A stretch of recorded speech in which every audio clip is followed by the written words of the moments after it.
Your business exists because you had the idea to start it. Everything begins in our minds. That's why your business results cannot outgrow your current level of thinking. Do you want to serve more clients, make more money, without working more or burning yourself out? Grow yourself first as a leader of your business, because that's who you are, a leader, even if you're the only person in your business right now. When you lead yourself first, the business results will always follow. My name is Maggie Perotin. I'm an international business and leadership coach, an expert in business mindset, strategy, and high performance. I created the Diamond Effect podcast to help you elevate your thinking, expand your perspective, and through it, grow your business without overwhelm. So let's get started.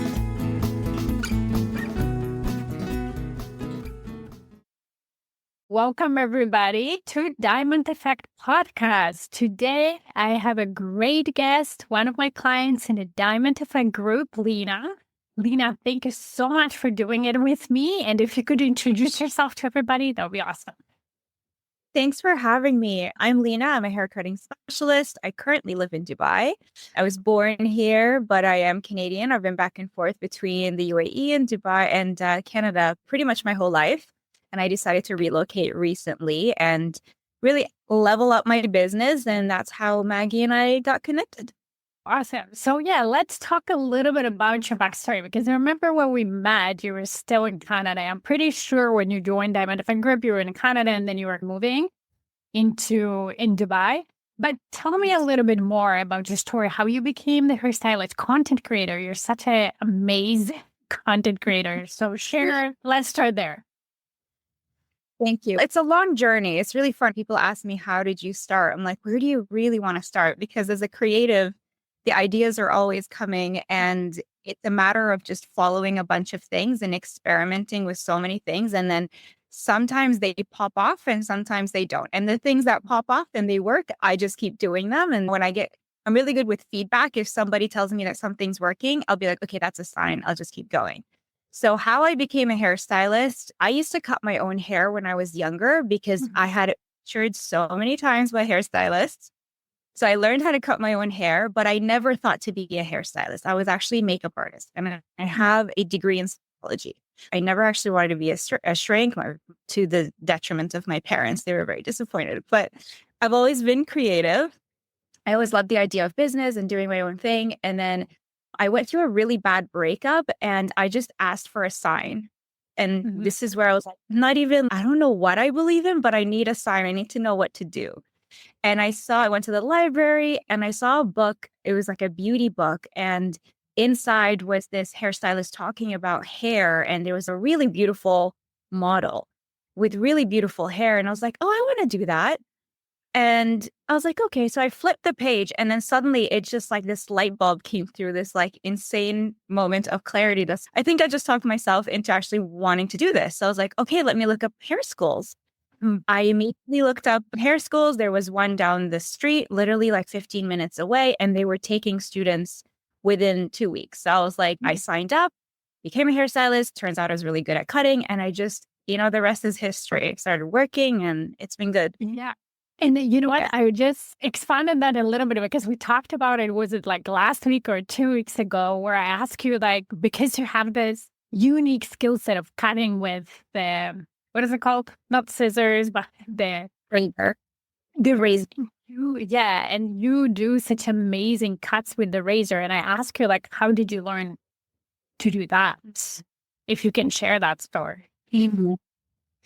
Okay. And I remember saying, I don't know. I just picked up a razor one day and I knew what to do. But the more I think about it, and you made me think about this, is that I heard someone say it's like painting or drawing or sketching. And there is definitely a correlation because I can see shadows and light in the hair. So instead of creating color, I can literally pick up the razor and create shadows and depth and movement within the hair. And what clients keep telling me is that I can create movement in their hair that other stylists don't do. So I go into hair and I'm sculpting it and I'm creating it's like a 3D painting with the razor. Yeah. But the technical obviously was taking classes on it and taking models and putting out a model call and doing a lot of free hair just to test it and then getting feedback and constantly improving. Yeah. And that's how sculpted hair was born. Sculpted hair 2026, it's going to be like an actual thing. Like this year, it's on.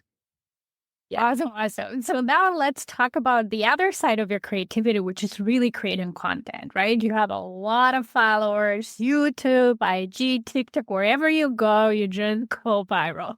So, and I love that about you because I learned from you probably as much as you learned from me, especially in content creation and that marketing area.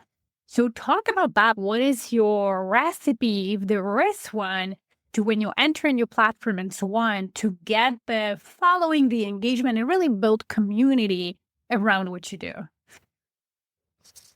Okay, it's a bit of a loaded question because there's so many different platforms and I've started on so many and quit so many different platforms. Before TikTok, there was YouTube. And I'm someone who as an introvert, I don't think I ever had the space to really say what I want to say. So YouTube was perfect. It's like your little corner of the internet where you can just turn on a camera and talk and nobody will judge you for it. You can just delete comments if you don't like them. So it was nice for me to express myself through YouTube. But with YouTube, I did delete a lot of videos before I decided on what I wanted to do. I started doing haircutting videos during COVID.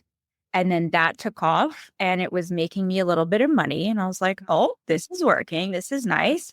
And I found that I really enjoyed being on camera and I really enjoyed expressing myself and talking about what I know. If I help one person, then I've done my job. And I think this is so important if you want to do anything because platforms change all the time.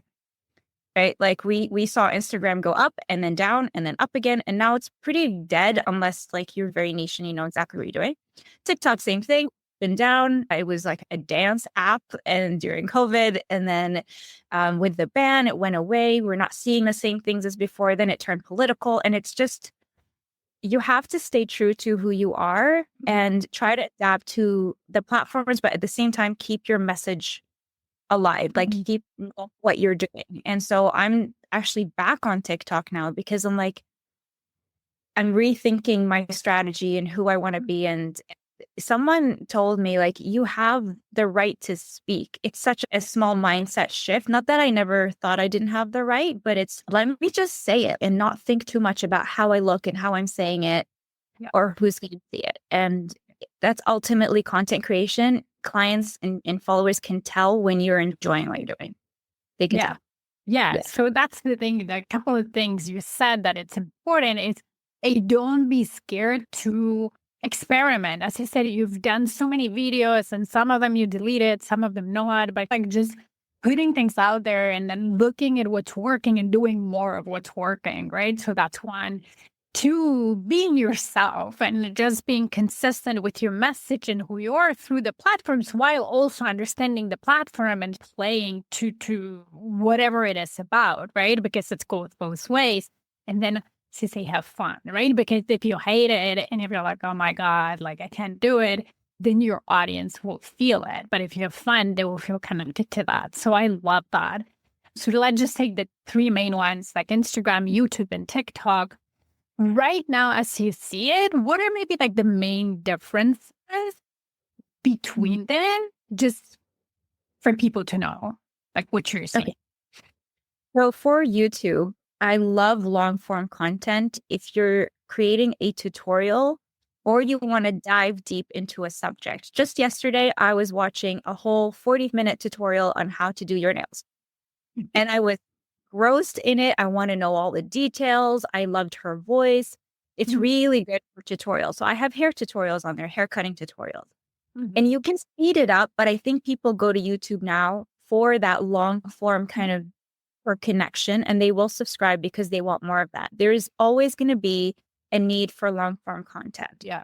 Yeah. And people watch it on TV as well. If you don't have a Netflix account, you're going to pull up YouTube, save money. So it also solve an entertainment with the cost of living going up. People are going to save on subscriptions and they're going to go to YouTube to watch somebody do something. YouTube's great for that if you want to share that. TikTok, I'm still trying to figure it out. I think it's still great for short form content. It's definitely very much one-on-one. It feels when you just somebody FaceTimes you and you friends and you're like, oh, hey, and it's shaking and you just put it up and you're like, yeah, I'm just cooking, but talk to me. So I will do that. I'll just keep scrolling through TikTok and just, you're taking in so much information. They're little bite-sized things. Yeah. So it's really good for that. Then you've got Instagram. For me, Instagram is, for now, it's like it's the one for me, because as a small business, aesthetically and as far as an interface, it's very user friendly. It's very clean. You can read comments, you can subscribe and do so many different things with Instagram. And it's just cleaner. And for small businesses, it's wonderful. TikTok is great too, but you have a lot of like younger clientele or like younger followers there. Yeah. Instagram is very much like a millennial one. So if you're looking for, you could probably do B2B on Instagram, but you could probably, if you're doing B2 business, and I'm a B2C, but I can definitely do a B2B as well. Like with my academy, I can sell it, my courses and things on Instagram. So I love it. I get all my bookings through Instagram and run ads. And it's this very good because maybe with Facebook, they have a lot of data on people and do the targeting on Instagram if you're running ads. So far, I love Instagrams where I live.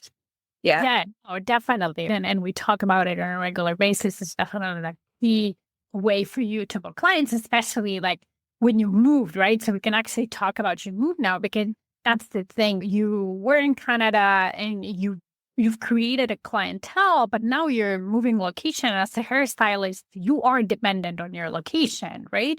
So now you don't know anybody, how do you create clientele? So Instagram was instrumental in that. But let's talk about your move. So what prompted you and what do you need? How did you move? Okay, I'm leaving what I built here to build something in a brand new country that you knew a little bit ahead of time, but still, it's not like you had a huge network of people there, right? Yeah, my network is all pretty much gone. All my friends are either like married with kids and they're in their own bubble, or they left. They moved away. So I remember talking to you when I was trying to make a decision. Yeah. It was our 15-minute free consultation and you were highly recommended. And after our call, there was a clarity about what you said that just like it made so much sense. I think I was too much in my feelings and you were just logical about it. You're like, just because you can do something doesn't mean you should. And I remember you said this about me, you like wanting to do a million different things. And then you said you wouldn't know until you try. And it's something clicked. And I also talked to some friends and I was like, I have to leave. But the thing is, it wasn't that easy. I was like really unhappy for a very, very long time. So this wasn't like an overnight issue. I don't know if you believe in astrology. I'm a Taurus. I'm an earth sign. I like to be rooted in one place.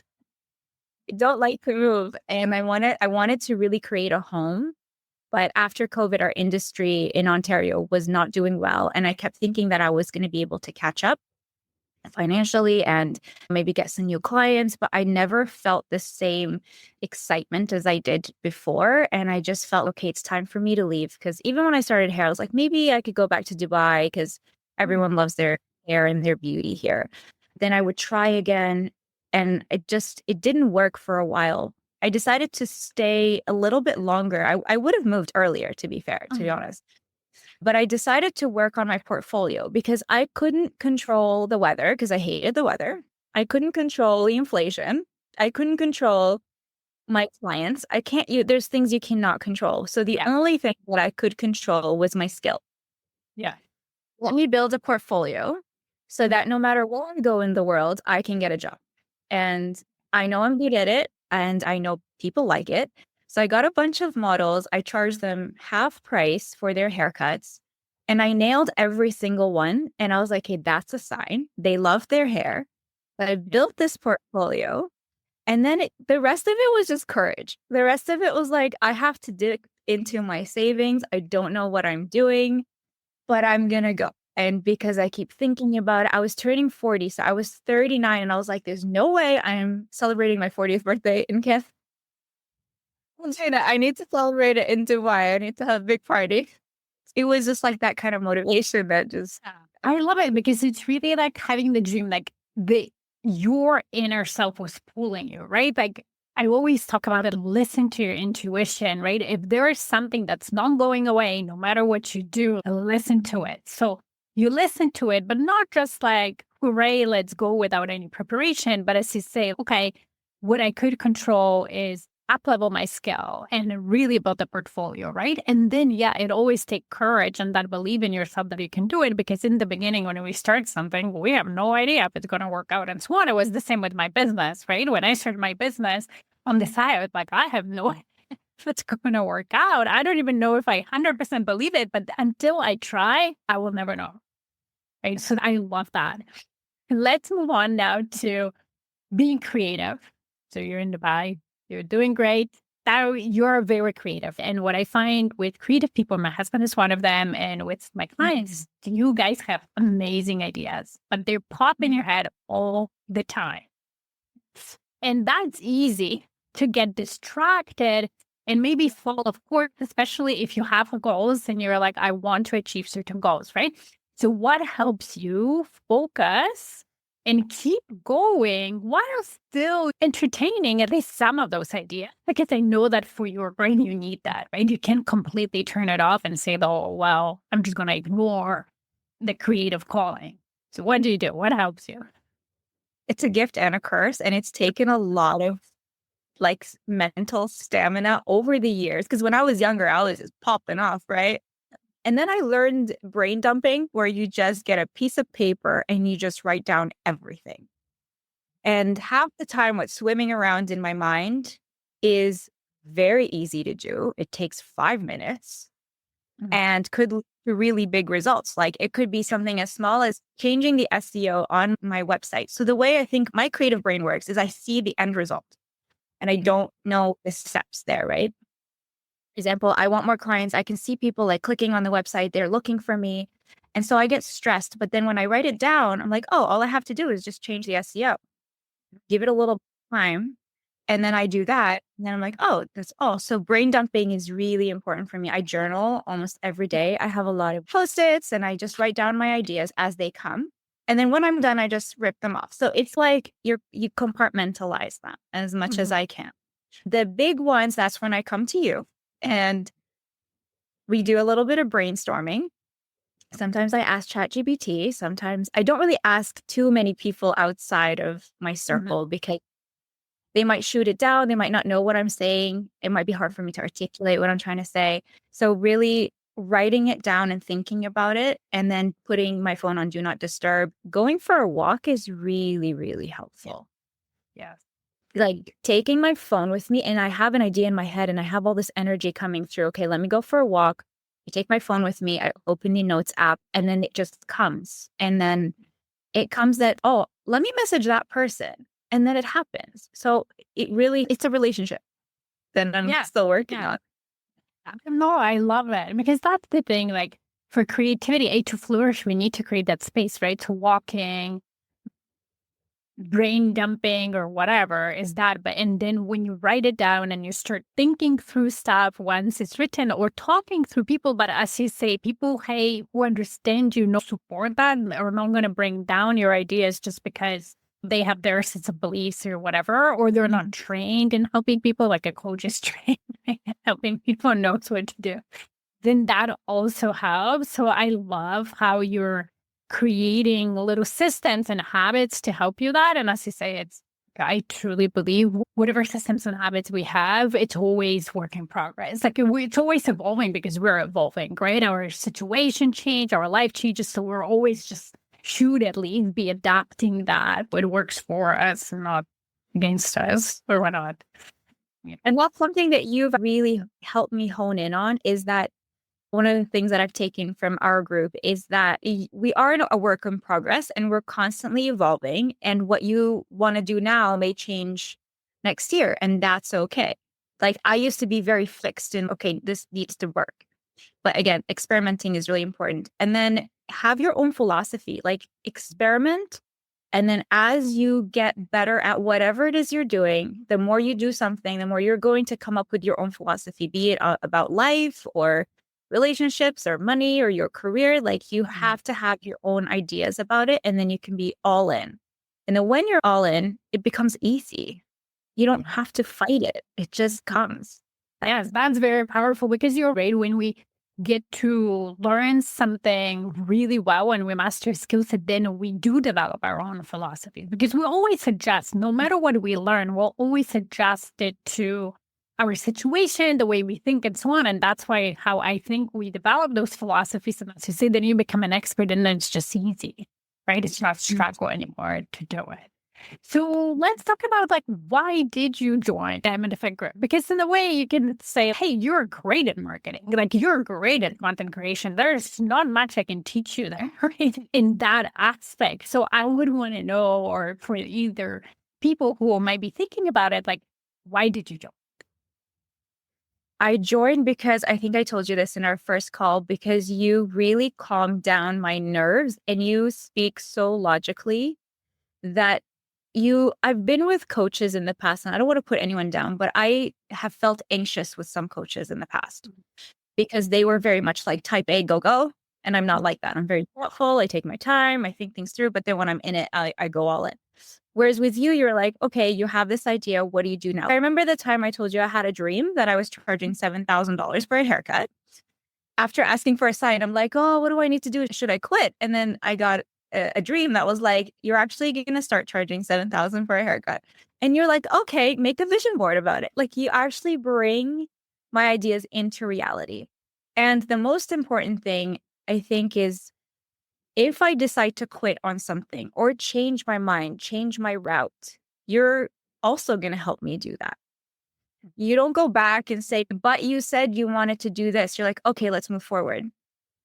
And then you hold me accountable in terms of like finances. And now you're asking like, how much are we making per month? And that really also keeps me accountable on like, okay, I need to report this to Maggie. So it's not just all up in the air as a creative person. Yeah, I have clients. Okay, but are we making money?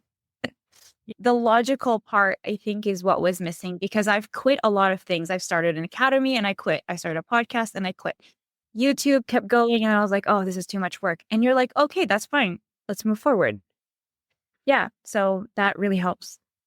That's awesome. And because I believe that if as my client, you want to do something or change something, like this is your decision. And so I can help you. Of course, I can ask certain questions to make sure that this decision is rooted in something deeper than just a whim. Oh, I'm scared of continuing and I don't want to do it. But if it's still aligned with your long-term goals and we're just changing a short-term strategy to get there, why not, right? Especially in entrepreneurship, you need to try a lot of things, going back to experimenting to figure out what are the things that work for me, what are the things that will get me where I want to go long term the fastest. Okay, that's awesome. So now, is there anything else? Sorry, go ahead. Yeah, I was saying it's a safe space because I think as a middle child, I was ignored. And like a lot of people just don't believe in what I did say. Having that safe space to talk to other people who are also very creative and ambitious and they want to reach where they want to go is I look forward to our calls every single week because I look back at my mindset before. I was looping around a lot. I have diaries, like I have a big box of diaries. I was looping around over and over. Then once we started our coaching, I've just gone up and my faith has gone up in myself. My confidence has gone up.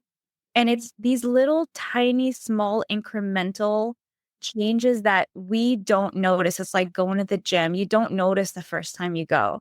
But over time, I feel very confident and very safe in knowing that I have a business coach that I can, if I ever run into a problem, I can come back to you and you can help me because you don't have an investment in my business. Like you're an outsider and that really helps. Yeah. You're not pushing me outside of my comfort zone because I've had a coach that pushed me outside of my comfort zone and it didn't feel right. So yeah, it's very safe. Yeah. And that for me, going outside of the comfort zone, I guess I have a strategy around it where I will never push a client to the point where it paralyzes them, right? Because if you push too much, and that because it happens to me too, right? If I try to go too far, too fast, or too much, it actually has the opposite effect.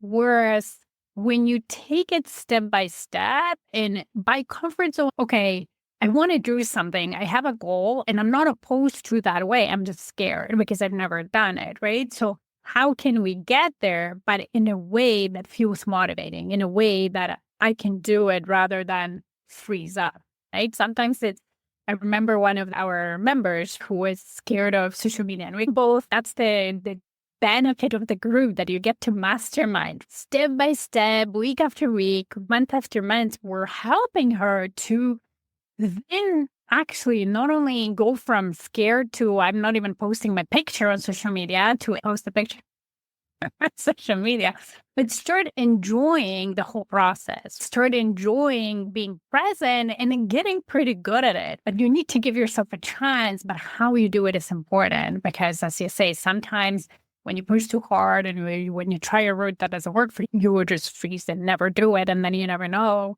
if that's something that's actually could work for you. That's it. You can really drown yourself and feel like you can have a mini trauma. Yeah.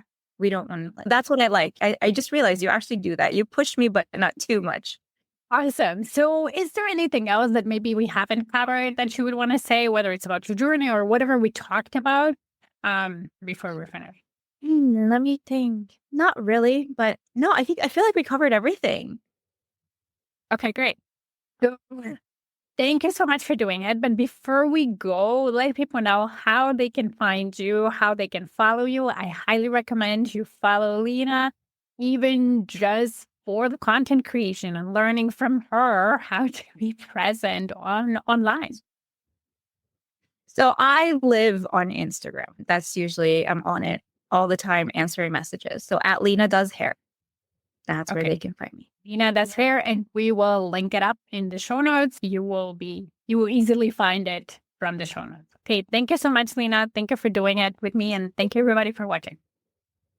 Thanks. Thank you for listening today. If this podcast resonated with you, please come back. Also, you can leave a review on whatever platform you're listening. And if you have a suggestion, question, or a topic you would like me to talk about, let's get in touch via email. Email me at maggie@stairwaytoleadership.com.